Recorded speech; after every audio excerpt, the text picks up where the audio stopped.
Sabe a expressão fazer a diferença? O que será que ela realmente significa? Hoje a gente vai mergulhar num texto filosófico que pega essa ideia e, olha, vira ela de cabeça para baixo para revelar sua verdadeira natureza. Então, vamos lá.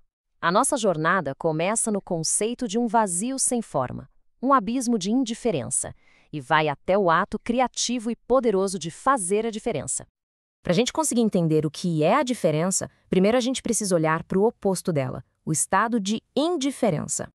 E o texto apresenta essa indiferença de duas formas. Pensa assim: de um lado, um abismo negro, onde tudo se dissolve, tudo é uma coisa só. Do outro, uma superfície branca, lisinha, onde coisas já definidas até existem, flutuam por ali, mas elas não têm relação nenhuma uma com a outra, são indiferentes entre si.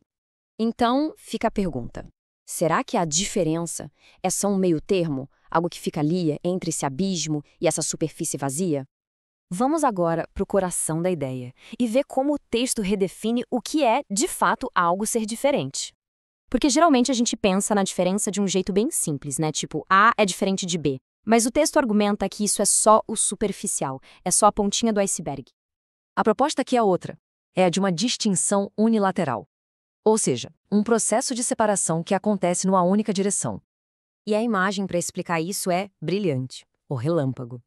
Ele se distingue do céu escuro, certo? Mas ele precisa trazer esse céu junto com ele. É como se o relâmpago se diferenciasse de algo que, por si só, não se diferencia dele. O céu não está lá ativamente se separando do relâmpago, entende? E aqui está o pulo do gato. A diferença não é um estado passivo, algo que simplesmente é. Não, ela é uma força ativa, uma força criativa, é algo que se faz. Agora, a parte realmente interessante é pensar no que acontece com esse fundo, com o céu escuro, quando o relâmpago, quando a diferença acontece. Esse ato de distinção, que é o relâmpago, ele força o fundo, que antes era sem forma, a vir para frente, a se tornar visível. E isso é descrito como uma luta cruel, até monstruosa. Porque aquilo que se distingue está lutando contra algo que nem pode lutar de volta da mesma forma. E é essa luta que dá um novo significado para a palavra crueldade. Não é sobre maldade. A crueldade aqui é o próprio ato de determinar algo, de criar uma forma a partir do que não tem forma. E essa ideia filosófica, acredite, tem um eco muito forte no mundo da arte. Existem artistas como Goya e Odilon Redon que eram mestres em provocar exatamente esse efeito, fazer o fundo emergir, vir à tona. Eles usavam técnicas como a gravura, o contraste radical entre luz e sombra, a linha abstrata, tudo isso para fazer o fundo sem forma saltar da tela, se distinguindo de uma maneira até violenta do tema principal. E o resultado disso é que as formas que a gente conhece, as formas confortáveis, elas se quebram, rostos se decompõem, se deformam. É um choque entre a forma e o sem forma. E daí, algo totalmente novo e perturbador é criado. Agora, na nossa última parte, vamos conectar tudo isso com o próprio ato de pensar. Tem aquela frase famosa do Goya, né? O sono da razão produz monstros.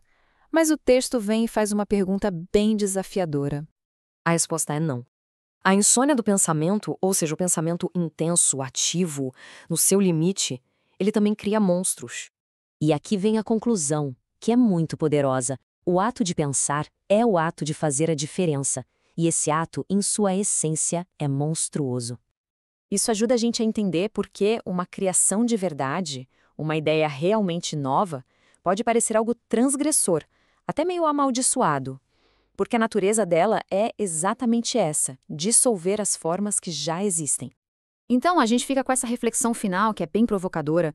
Se trazer novas ideias para o mundo significa necessariamente quebrar as formas antigas, será que todo ato de criação genuína é, no fundo, um ato monstruoso?